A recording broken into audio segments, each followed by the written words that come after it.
Hello साथियों, स्वागत है आपका अपने क्लास एनएसपी एकेडमी में।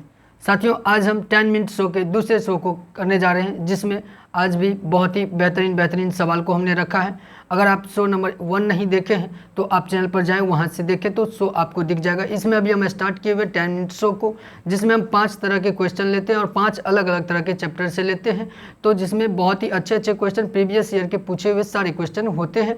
तो आप अगर आज नए हैं तो आप चैनल को सब्सक्राइब कर लीजिए और जाके पिछली वाली वीडियो को देखिए, बहुत ही अच्छा लगेगा आपको। तो आइए आज का क्लास स्टार्ट करते हैं। तो देखिए, जैसे कि आज यहाँ पर है प्रश्न, तो यदि संख्या 45082 के को 3 से विभाज्य है तो के अधिकतम मान और न्यूनतम मान के वर्गों का योग क्या होगा। यहाँ पर विभाज्यता आधारित प्रश्न को रखा गया है। तो इसमें कहता है कि ये संख्या जो है 3 से विभाज्य है, तो यहाँ पर के का ऐसा क्या मान रखे जो ये संख्या 3 से विभाज्य हो जाएगा। तो के का अधिकतम मान क्या हो सकता है और न्यूनतम मान क्या हो सकता है जो यहाँ रखने के बाद 3 से विभाज्य हो जाए। तो आप यदि विभाज्यता के नियमों को नहीं जानते तो इसका भी वीडियो जो है अपने चैनल पर अपलोड है, तो वहाँ से आप जा सकते हैं और देख सकते हैं कि मतलब सभी तरह के विभाज्यता के जितने भी होते हैं नियम, सब ने हमने वहाँ पर पढ़ाया हुआ है, सिखाया हुआ है। तो आप जाके वहाँ से सीख सकते हैं। यहाँ पर 3 से विभाज्यता के लिए कह रहा है, तो 3 से विभाज्यता का नियम क्या कहता है कि दिए हुए संख्या के सभी अंकों का योग यदि 3 से विभाज्य हो जाए, दिए हुए संख्या का अंकों का योग जो है 3 से विभाज्य हो जाए तो वो संख्या 3 से पूर्णतः विभाज्य हो जाता है। तो यहाँ पर क्या सब अंक मिलेगा हमें, तो 4 + 5 प्लस में 0 प्लस में 8 प्लस में 2 प्लस में के। तो यहाँ से 4 5 9 9 8 17 2 19 और प्लस में क्या, तो के। अब ये आया हमें योग के रूप में ये आया। तो यहाँ पर हम ऐसा क्या मान रखें जो 19 में जोड़ने के बाद, के का ऐसा क्या मान रखें कि 19 में जोड़ने के बाद जो है वो 3 से पूर्णतः विभाज्य हो जाए, तब तो ये संख्या पूर्णतः 3 से विभाज्य हो जाएगा। तो के का मान ऐसा क्या रखेंगे, तो हम 3 से अगर देखते हैं विभाज्यता के नियम के लिए, तो 1 का अगर रखते हैं यहाँ पर तो 19 1 20 हो जाएगा, 3 से विभाज्य नहीं होगा। 2 रखते हैं तो 19 2 21, हाँ 2 पर हो जाएगा, 19 2 21, 3 से विभाज्य हो जाएगा 21। 3 से 19 3 22, 3 से विभाज्य नहीं होगा। 4 से 19 4 23, विभाजित नहीं होगा 3 से 23। 5 रखते हैं तो 19 5 24, हाँ 5 रखने के बाद 24 आएगा जो 3 से विभाजित हो जाएगा। तो अब 6 पर अगर हम रख के देखें तो 19 6 25 नहीं होगा। 19 7 कितना हो जाएगा, तो 19 7 तो 26 हो जाएगा, तो यहाँ से भी 3 से विभाजित नहीं होगा। 19 8 क्या हो जाएगा 27, तो हाँ 27 तो 3 से विभाजित है, तो किस मान पे, 8 मान पे, ठीक। 8 रखने पे 27 आएगा तो विभाजित हो जाएगा। अब 9 रखेंगे तो 19 9 28, तो विभाजित नहीं होगा 3 से 28। तो हमें क्या सब मिला, अगर के का मान हम 2 रखें तो भी 3 से विभाजित हो जाएगा, 5 रखेंगे तो भी ये संख्या 3 से विभाजित हो जाएगा, 8 रखेंगे तो भी 3 से विभाजित हो जाएगा।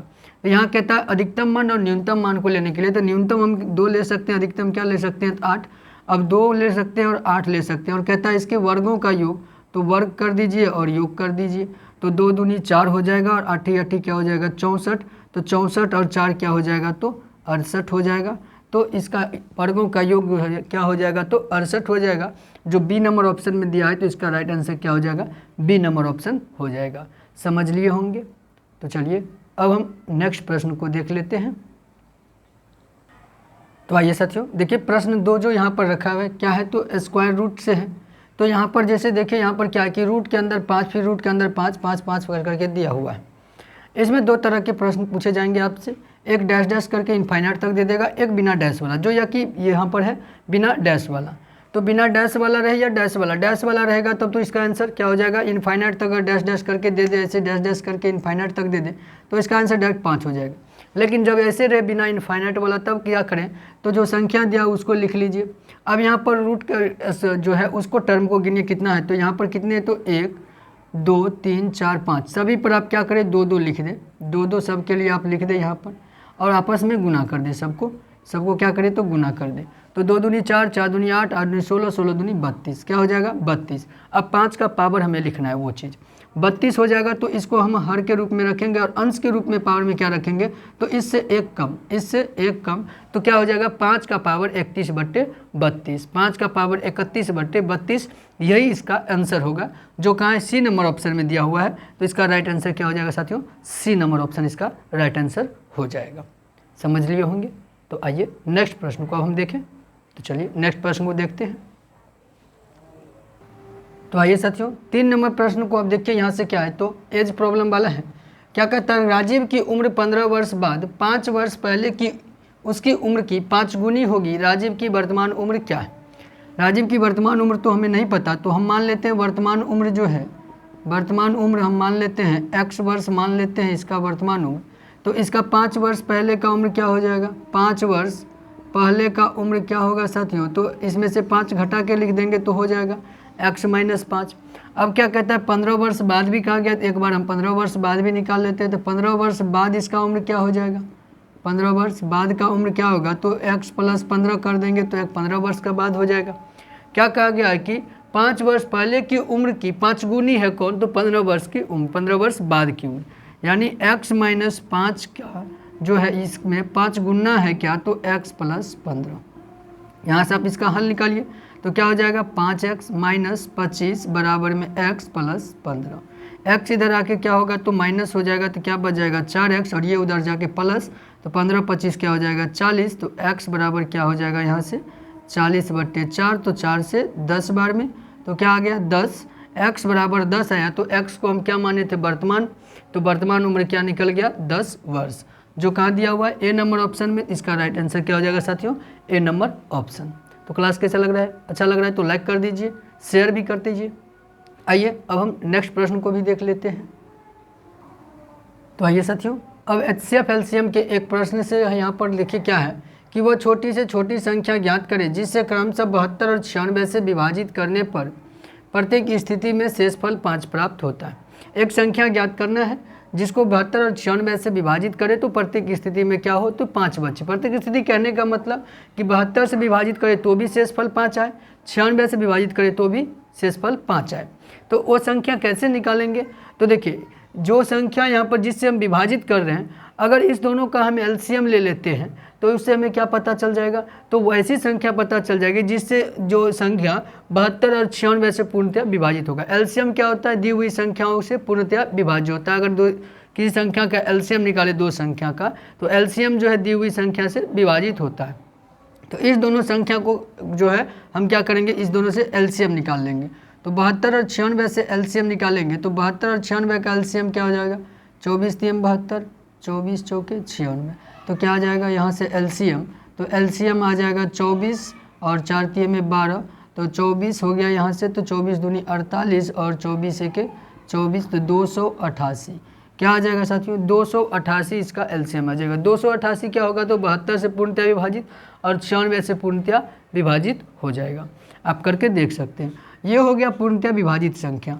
अब कहता है इसमें 5 शेष बचना चाहिए, इससे भाग करें तो भी, इससे भाग करें तो भी। तो यदि हम इसमें 5 को जोड़ दें, यदि हम क्या करें? इसमें 5 को जोड़ दें, 5 को जोड़ दें तो क्या प्राप्त होगा हमें? 293। कितना प्राप्त होगा?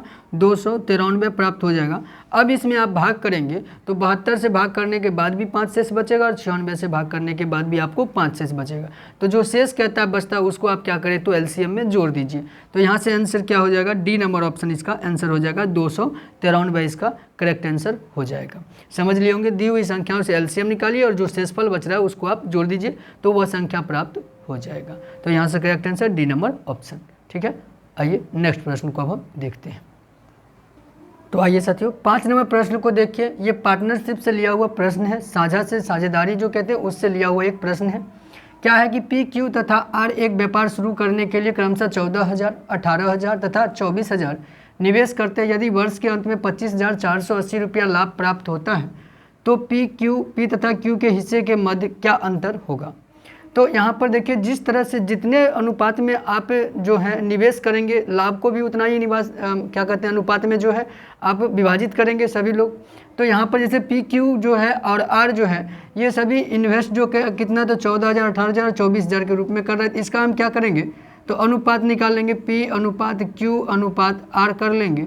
तो P क्या हो जाएगा? तो 14,000 का हो जाएगा या इसका अनुपात। यहाँ पर क्या हो जाएगा? तो 18,000 और फिर क्या है? तो 24,000।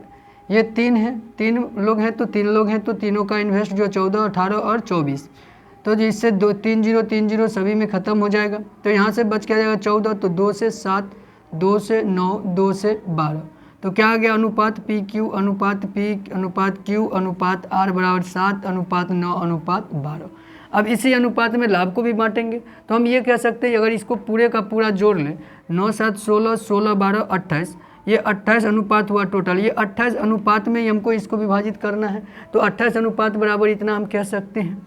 तो कितना है, तो 25 480। तो एक अनुपात की राशि यहाँ से हम निकाल लें, तो 25 480 बट्टे में 28, 28 से इसको आप विभाजित करेंगे तो क्या हो जाएगा 28 90 हो जाएगा 252, 200 28 एक 28 जीरो, कितना आ जाएगा 910 रुपया आ गया, 1 यूनिट बराबर 910। ठीक है, अब कहता है अंतर P और Q के मध्य जो अंतर निकालने के, तो देखिए अनुपातिक अंतर इस दोनों के बीच कितना का है, तो अनुपातिक अंतर इसमें देखते हैं तो कितना का है, तो 2 का अंतर दिख रहा है हमको, कितना का 2 का अंतर। तो यहाँ पर एक अनुपात जो है 980 है, तो 2 अनुपात बराबर क्या हो जाएगा, डबल हो जाएगा। तो 980 कहते हैं 910, और 910 का डबल क्या हो जाएगा, तो 10 दूनी 20 9 दूनी 18, 1820 रुपया हो जाएगा। दोनों के मध्य अंतर 1820 रुपये का होगा, जो दिया कहाँ है, तो सी नंबर ऑप्शन में। तो इसका राइट आंसर क्या हो जाएगा, सी नंबर ऑप्शन हो जाएगा। समझ पाए होंगे।